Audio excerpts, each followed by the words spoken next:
Letterboxd, the beautiful app where film bros and self-proclaimed critics alike can come together to share their most niche opinions about movies.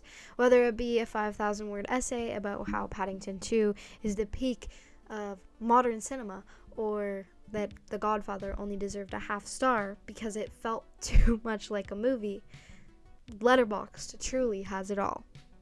Hi, I'm Isabella, and welcome to my YouTube channel. I am just a girl that talks about things, and I rant, rave, and really overthink anything that really comes to mind. Anything that has to do with pop culture, movies, I really love movies, and anything that I really have a problem with in that very moment. So if that sounds like something you would be interested in, please subscribe. Thanks. So yeah, let's get into it.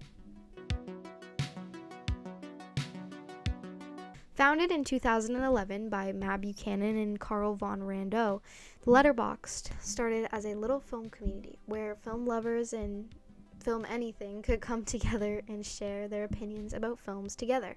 But in 2020, when everyone had nothing to do but stare at four walls and spiral into existential dread, the app boomed, bringing in over 17 million users. And with that came 17 million very loud, very strong opinions. To me though, these days, it feels like it's cooler to hate on a movie than to like one. And if you do like something, you better have a smart 3,000 word essay prepared as to why you like it, or you're gonna have 7 million film bros at you asking you to name 3 cousins to the camera assistant's uncle and why they're so important to cinema. The Godfather? Yeah, I've heard of it. Now, don't get me wrong, okay? I go to film school. I am as pretentious as they come. But I also know the difference between hating because everyone else is and hating something because something is genuinely bad. I'm talking about you, Amelia Perez. I have plenty of opinions on movies, and some of them are negative. Actually, a lot of them are negative. But the reason I went into film school wasn't because I thought that I could personally change and perfect the craft of filmmaking.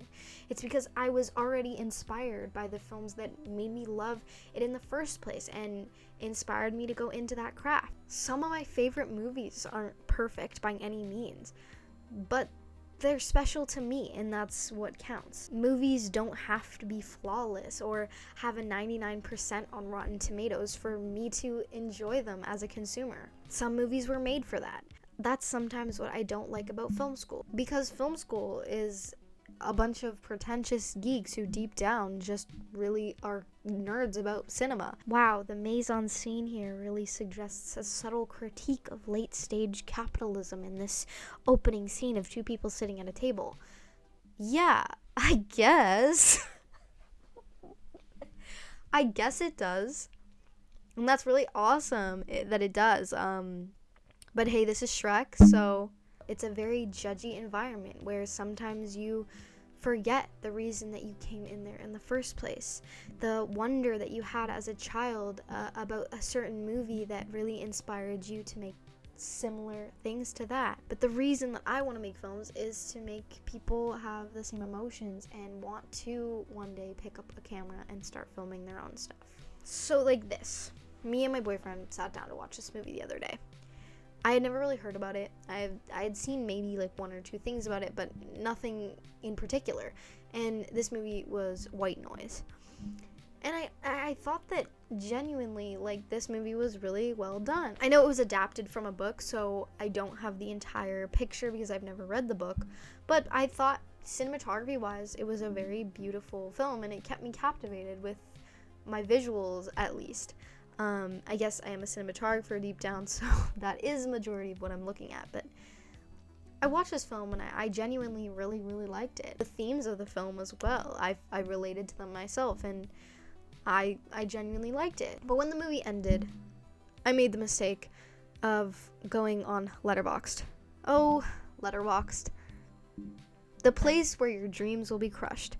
Because I go on this app and there are people ripping this film to shreds like it was the worst piece of garbage they have ever watched. And I get that it's not for everyone, but it wasn't that bad, guys. It might have been not very well adapted from the book, but it wasn't like a steaming pile of garbage. The one that got me the most was this comment that read, Wes Anderson knockoff. And usually I would have skipped over that, but this time I thought about it. Yeah, I guess it is a Wes Anderson ripoff. And is that bad? Because if anybody said that my stuff was a Wes Anderson ripoff, I'd be pretty damn happy about it. Because if I could make anything as close to being that beautiful. Of course, the guy I'm sure who DP'd that project of White Noise was very inspired and is very inspired by Wes Anderson and Robert Yeoman. We all are. But movies, music, and media, they're constantly evolving from each other, building and riffing off of new ideas from the past and the inspirations of people who came before you. Isn't that how the industry works?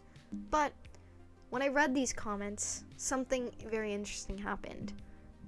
I found myself questioning if I was stupid for liking the film, which is insane that 6 words on a screen can make me judge my own taste.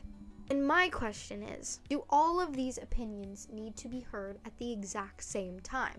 In a time where internet didn't exist, it was a lot harder to get influenced by others' comments when you couldn't see 50,000 of them in one sitting.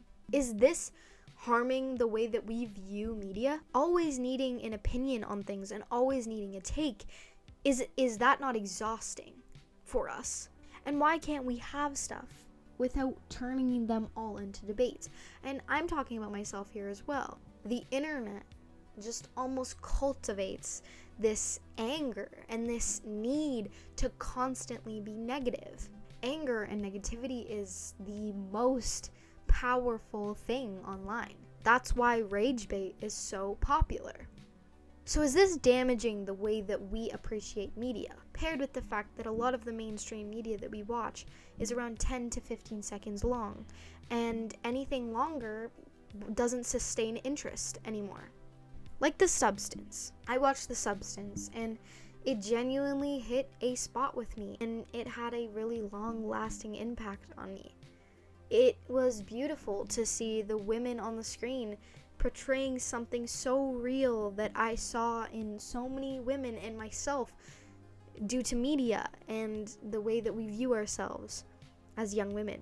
And also as a horror girly, I felt like it was so cool that they portrayed that in such a violent manner, because it is very violent. The way we view ourselves is very violent as women. When I brought these opinions to school, I was made to feel really bad by this one person. They made me feel really embarrassed for liking that film. And I thought, well, am I stupid? Am I not seeing something? Once again, influenced by these people that have their own opinion. But somehow, it's down the line, it's influencing me. So, can we fix this epidemic? Probably not. But in a perfect world, maybe one day, we can start appreciating movies for what they actually are, rather than how they fit into a bigger conversation. And maybe we need to focus on our own experiences with these medias and how they affect us personally. But, of course, I'm saying this all while making a YouTube video of opinions of other opinions of other opinions. Let's just not forget why we're here in the first place. We love movies and we love music, and that's deep down all it is. So I'll leave you with this. Do you think that modern film discourse has gotten worse in the way that we view media? Or are we just noticing it now? Leave it in the comments. Or don't. Not every opinion needs to be heard.